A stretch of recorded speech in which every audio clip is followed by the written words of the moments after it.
Okay, Eric, you are the founder of Steward Hoof, and we often get asked from our clients, what is really the difference between a Steward Hoof casting or wrap versus a human cast?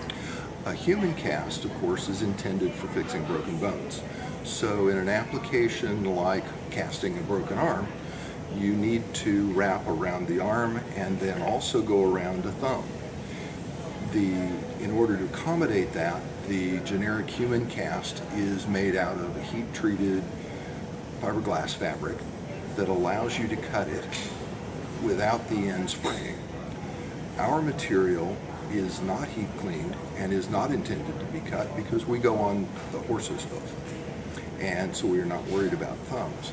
As a result of that, our fabric is stronger than the heat-treated fabric and is more flexible in that the fibers are free to slide over each other rather than being set in a particular position. Another question that we get is there a difference in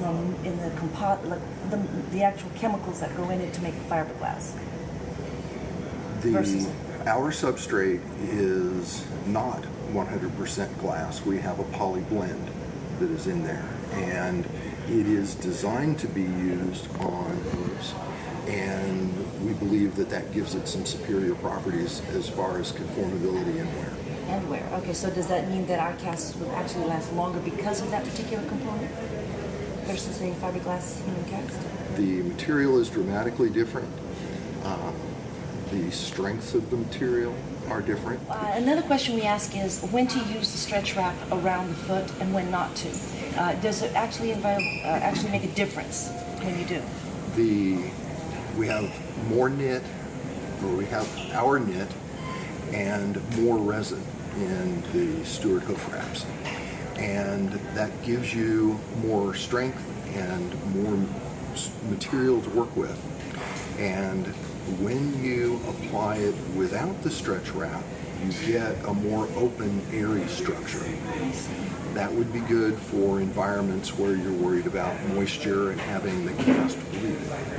If you are wrapping the cast or the wrap with the stretch wrap, then that takes the same amount of material and pulls it in. And when it pulls it in, it makes for a denser, stronger structure. But the pores are smaller, and it doesn't breathe as well. So I guess in areas like Southern California, I've always used the stretch wrap. I've never had an issue because we have such tough ground. But I suppose if I were going to nail a shoe to the bottom, you might want to leave it airier so you can get that nail through and keep the product airy. Mm-hmm. Okay, well that's great. Well, and also if you were in a moisture environment. Or if I was in a moisture environment, exactly. Okay, that's great to know. Thank you so much. More information for me.